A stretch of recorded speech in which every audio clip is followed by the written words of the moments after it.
I just don't make that connection. As a matter of fact, when he's in her apartment, it looks like it's clean and cared for, and she loves him. Almost like it feels like she gets her life together at the mother stage of her life. I feel like the bulk of her being a terrible human was before she became a parent, which is pretty common for people. You know what I mean? Sometimes parenthood, it snaps you in the shape. I have a diehard listener, listen a long time he has, who has told me that many, many times, that who he was before he was a father and who he is now is completely different. The day that kid was born, he said a switch went off in his brain. I gotta stop living the way I am. I have got to start living right. I think that happens for a lot of people. And maybe that's what happened there with Jenny Carter, or that's what we were supposed to be. Ginger McKenna, who had been the love interest in Casino. It was a bad, again, I don't really feel like they were parents. Yes, they have a daughter. Yes, it's a little bit a part of the movie. So much of that movie's not about the children. I don't make the connection there with her as a mother, but yes, I wouldn't have wanted Ginger to be my mom. Now, a lot of what they had to number one is, Jason Voorhees' mother, Mrs. Voorhees, right, from the Friday the 13th movies. Yeah, that's probably the worst mom of all time. You guys have a couple of other suggestions here, and ironically, both played by the same lady. You have Gemma Teller from Sons of Anarchy, and then Peg Bundy from Married with Children, both of which were played by Katie Sagal. Which she's an interesting thing for me here. We'll get to the Married with Children thing here in a second. So much like I said about George Young and Blow, her son in this is older, should be making some of his own decisions. It's his obsession with, following his father's footsteps is kind of what made Jax Teller who he is. Now, her moving Clay into the house and, taking up being another old lady for another guy in that, you can maybe raise that issue. We don't see Jax Teller, at least I don't remember we see him as a very young boy. There may be a couple of flashback episodes. I don't remember that show all that well, and it's because 60% of it was a music video. They give up in the half, and midway through that show, they give up. Here's a couple of songs, and here's them riding the bike. I mean, it's literally music video television. And it's like, we don't know what to write. Just have them ride around a little bit. Play the songs, and then we'll roll the credits, right? There's a lot of that in that, so I don't remember that. But I won't go so far as to be like, terrible mother there. I wouldn't want Gemma Teller as my mother. I would agree with that. Peg Bundy, that's a bad mom. By design, though. I don't know if that matters, but they weren't trying to show you a family and then secretly you're like, well, dude, that's not great, though. A mom they were written to be bad parents, right? And that was a byproduct of what? That television was a little too shiny, happy people-ish. And so there's another end of life. There's the rub to life.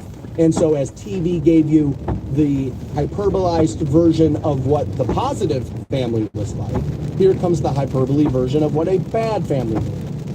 And so they give you the Bundys.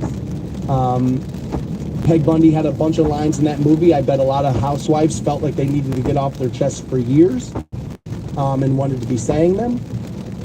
I thought, again, I don't think she was a great mother. I don't think she cared much about what happened or Kelly. I don't think Al was a good father either. I think that would be bad parents. But again, Mother's Day, that's why the subject's the thing.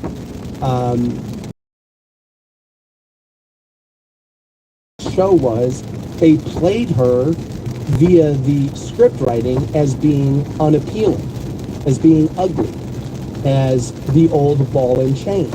I get that that's how men talk about their wives. I get it. I played golf with a lot of them. However, when I was growing up, I thought Katie Sagal was like pretty good looking for an ugly lady on TV, right? For them constantly, for all the jokes about how ugly she is. Or I never understood why he didn't want to have sex with her.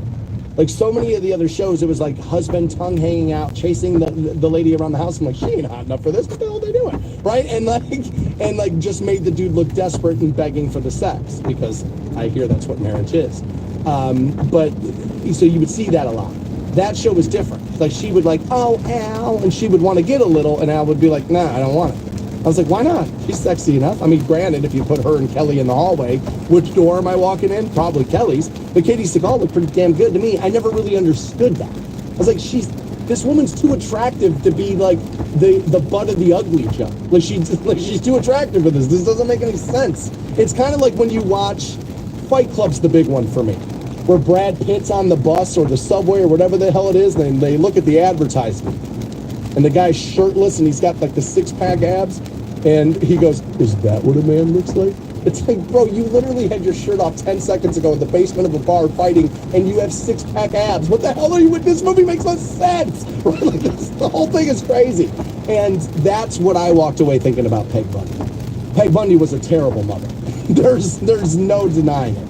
Thank you guys, Sloth, for that, going all the way back to the Goonies there. I had a little bit of a brain fart on that one. I appreciate that. Plenty of you telling me, it's Sloth, you moron. That's who it is. That's who it is.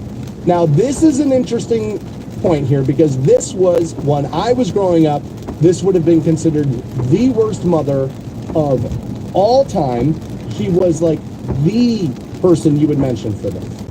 And I just took this text at 330-450-7625. What about Norman Bates's mother? Yeah, that was kind of one of those things. She would have, that would have been the joke. Your mom is like the Norman Bates mom. What are you, Norman? What are you, this? And like, we're so far removed from that movie. As a matter of fact, we're so far removed away from the remake of that movie with Vince Vaughn. I mean, that was forever and a day ago. Over 20 years ago, that was. More, that was. That people don't necessarily think. You could talk about maybe Bates Motel, that show that was on A&E, but wasn't that a handful of years ago too? So like, once you start getting removed from that, it's harder to keep top of mind. Goonies, I'm going to guess the guy that wrote this list, he kind of grew up in that era, right? And so Goonies is one of those movies for him where it's like, it's sacred ground. It's not for me. I think it's a very, very good movie. I made the analogy earlier in the program that I think two big movies from that era would definitely be Goonies and Back to the Future. If you stack both those movies side by side, I think Back to the Future is that much bigger, that much better, and that much more important in my life. That last part, not necessarily like this proves I'm right, but it does matter that much more to me. I don't have Goonies on that level. Much like I said, I'm re-binging Breaking Bad right now. It is very, very good. People who have that on the same level as The Sopranos, I'm sorry, I just don't see it. 9 a.m. you get paid out with that Rock the Bank $1,000 keyword. That's the first one of the day. We continue all day. Teresa's got a few opportunities for you after I'm done. But 9 a.m. I'll give you the first. I've been talking about bad TV and movie moms. They're all over the place there. I don't think George Young's mom in Blow was all that bad. He brought cops to her doorstep. You know what I mean? Like, at the end, he brought trouble home. Like, at the end of the day, I think that's almost a good mom. Like, no, I love you, and it's time maybe you face some consequences of your actions. That might be a good mom. I'm not sure that's a bad mom. I don't think it's what we would want our moms to do with us. Okay, that can be fair. But there were plenty of things my mom did while I was growing up that made her a good mom that I felt like in the moment made her a bad one. It's kind of how it works, right? That is how that works, isn't it?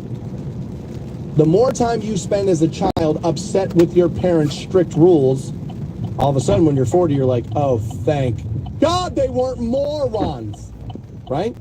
Yeah, that's kind of how I feel about that. You don't get it, Dad. You don't understand, man. I spent my whole life like that. And now I'm like, no, I was the one that didn't understand. But there was a whole nother world outside of my little existence. And that's what he was trying. That's what she was trying. That's what they were trying to get me prepared for. And to understand that not everybody's going to be my parents. There are people out there to hurt me. There are people out there to take advantage of me. There are people, and like, so that's what a lot of, I've always said, boundaries are love.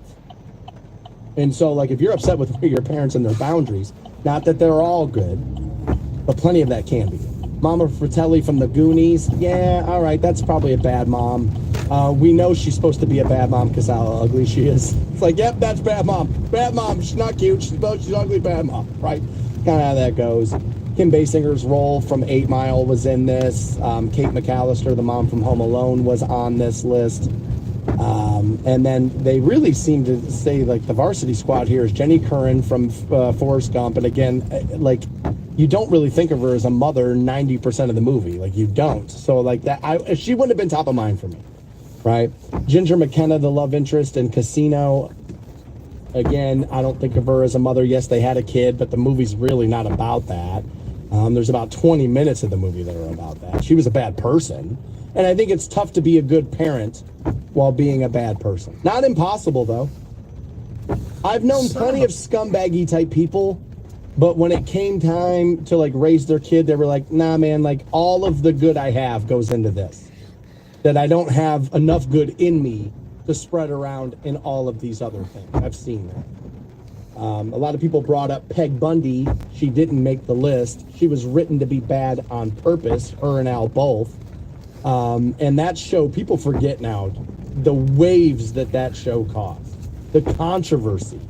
That show premiered way earlier than I remember. As a matter of fact, I was watching a show on it the other day, and I think they said 86. I was like, geez, that's a little earlier than I remember that being. But Peg Bundy was a bad mom. Absolutely, I would go with that. This came in off the text line, 330-450-7625. And somebody said, Roseanne Connor? Where's that? Good call. Again, much like Peg Bundy, television executives started to realize there's a whole nother end of life here. And they are wildly underrepresented.